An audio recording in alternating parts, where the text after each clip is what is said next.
आपके माध्यम से जितने भी दर्शक, जो तमाम झारखंड ही नहीं पूरे भारत में जितने लोग मुझे देख रहे हैं, उनको नमस्कार, जोहार, जय धर्मेश। चूंकि आज मेरे लिए बहुत ही गर्व का क्षण है।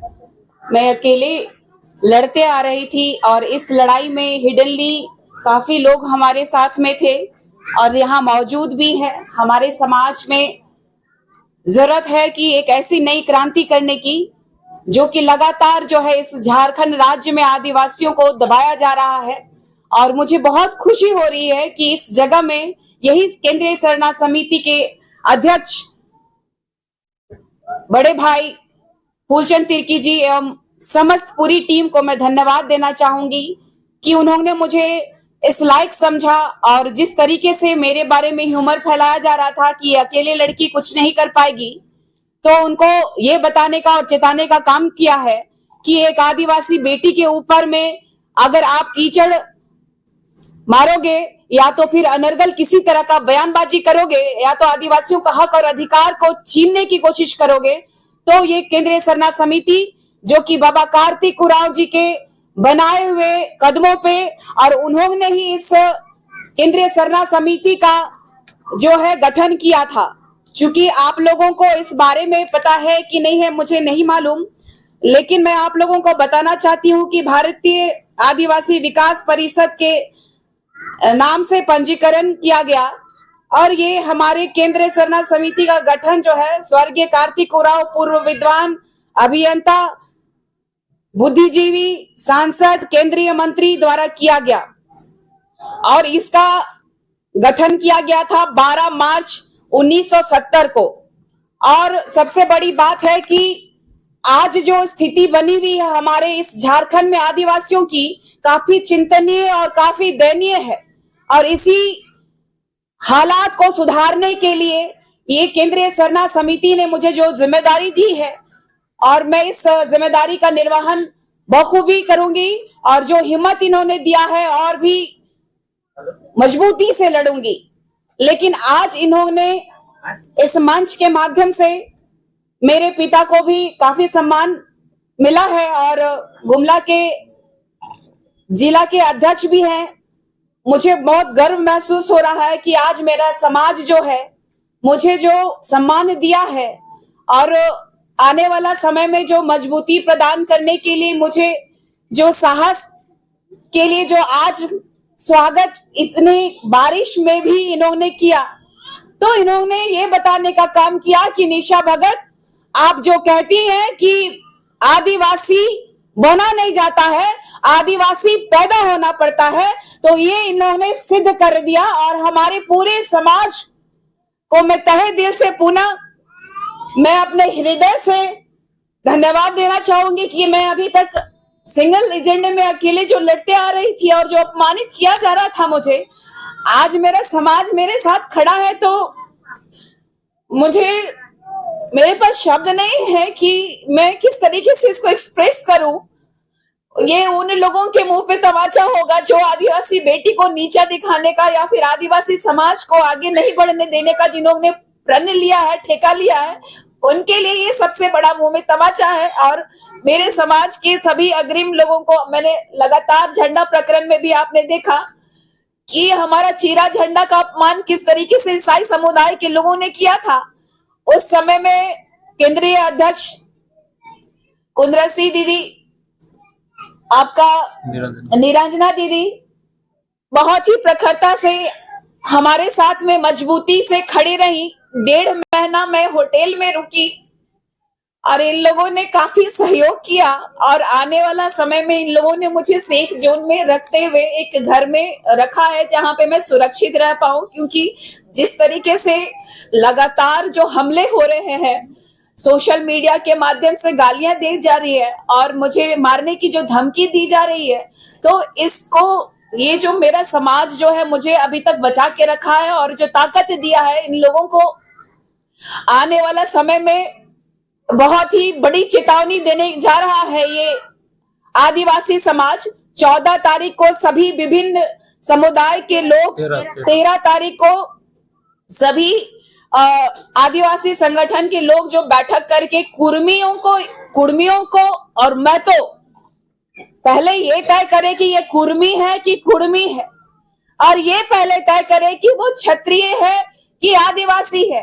वो तो खुद ही अपने असमंजस में पड़े हुए हैं। लेकिन जिस तरीके से आदिवासी अस्मिता में इन्होंने प्रहार किया है, रूढ़िवादी परंपरा का जो लोगों को जो हनन किया है, उनको चिताने का काम हमारा पूरा समाज करेगा।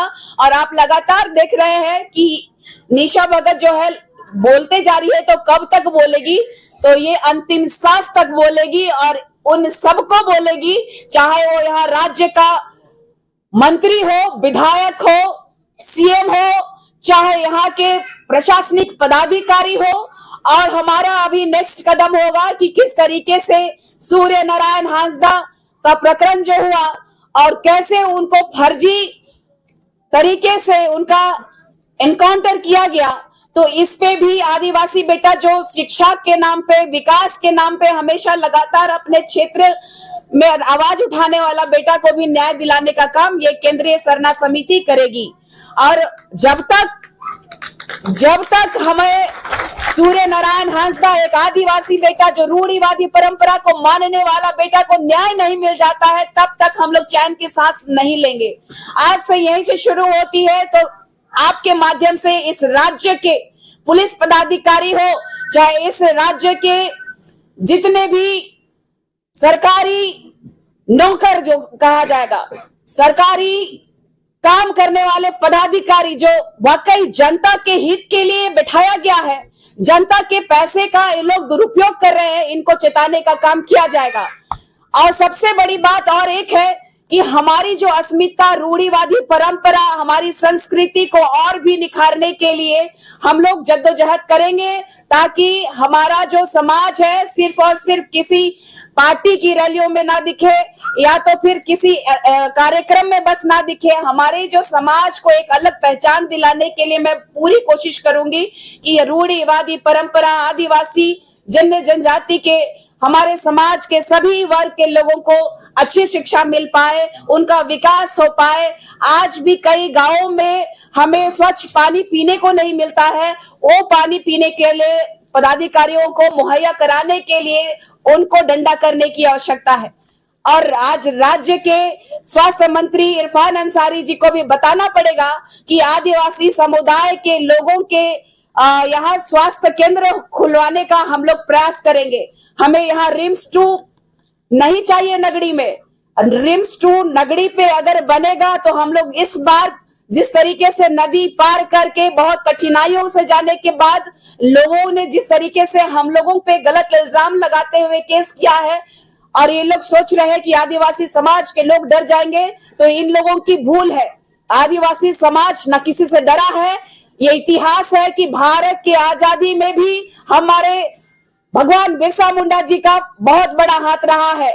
और ऐसे ही कई वीर सपूत जो है हमारे झारखंड ही नहीं पूरे देश के लिए उन्होंने अपना बलिदान दे दिया है। और हमारे पूर्वजों का, चाहे वो वीर हो चाहे वीरांगनाएं हैं, उनका जो खून जाया नहीं जाने देंगे। हम लोग तत्परता के साथ लड़ाई लड़ेंगे और बताएंगे कि ये 5th शेड्यूल का ये जो क्षेत्र आदिवासी मूलवासियों का है।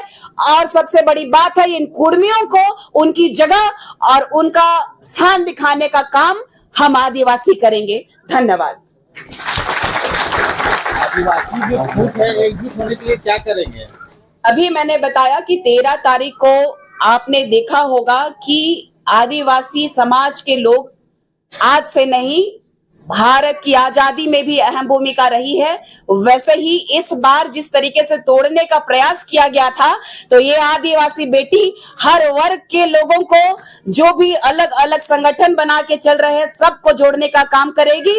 और मुझे पूरा उम्मीद है कि सभी लोग इस बार अपने हक के लिए, अपनी माटी के लिए, अपने जल जंगल जमीन की लड़ाई में अपना अग्रिम भूमिका निभाने का कार्य करेंगे। तो मुझे पूरा उम्मीद है कि आने वाला समय में सभी लोग 13 तारीख के बाद ये उलगुलान सबको देखने को मिल जाएगा। अजय तिर्की से बात करेंगे क्या कि एक आदिवासी एकजुट होने के लिए उनसे मिलेंगे? देखिए, सबसे बड़ी बात है कि अजय तिर्की समाज के एक बेटे हैं, वो अपना काम कर रहे हैं, वो भी अपने तरीके से कर रहे हैं। अगर हमारे साथ आएंगे तो स्वागत है।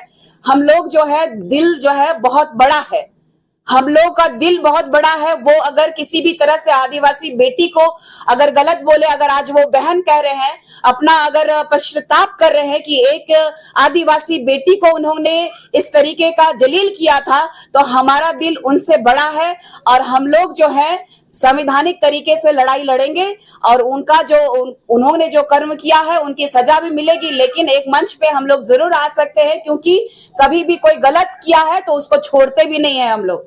तो गलत जो है तो गलत कहने का भी क्षमता होना चाहिए।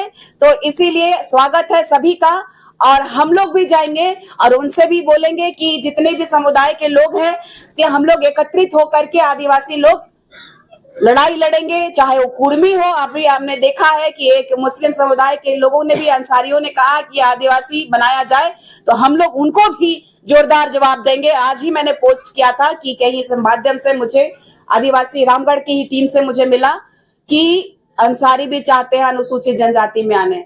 ये सिर्फ और सिर्फ इस सरकार का मन बढ़ गया है, तो चाहते हैं ये लोग ईसाई, और कहते हैं ना कि मुसलमान, ईसाई और कसाई की जो सरकार चल रही है, इसको भी हम लोग तत्परता से गिराने का काम करेंगे। अगर हमारा आदिवासी समाज के लिए ये सरकार नहीं कुछ कदम उठाती है तो इस सरकार को उखाड़ने का काम यही आदिवासी समाज करेगा। निशा जी, जेल कैंप से निकाला गया, अफसोस है? मुझे बिल्कुल भी अफसोस नहीं है, क्योंकि जहां उन लोगों का मानना है कि अगर कुर्मी के लिए वो लड़ाई लड़ सकते हैं तो मैं अपने लिए, अपने लोगों के लिए क्यों नहीं लड़ूं। जब वो लड़ रहे हैं तो वो लड़ रहे हैं कुर्मी के लिए और मुझे जेल कैंप से निकाला गया, तो कुर्मी का पार्टी है जेल कैंप, और आदिवासी समुदाय के जितने भी लोग वहां पे अपने फायदे और स्वार्थ के लिए उसको चिन्हित करने का काम ये समाज करेगी, और आने वाले समय में उनको भी जवाब दिया जाएगा।